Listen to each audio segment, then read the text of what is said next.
Evropska kartica ugodnosti za invalide je projekt Ministrstva za delo, družine, socialne zadeve in enake zmožnosti skupaj s partnerjem Nacionalnega sveta invalidskih organizacij.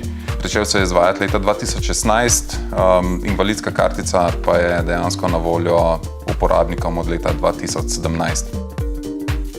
Uporabniki, ki so invalidi, si lahko kartico pridobijo na 58 upravnih enotah po Sloveniji.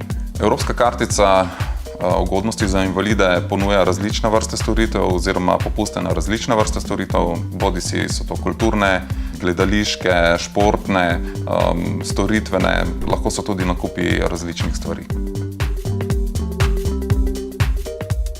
Namen Evropske kartice ugodnosti za invalide je to, da uporabnik, ki je invalid, ima storitve, blago znižan in sicer z uporabo invalidske kartice.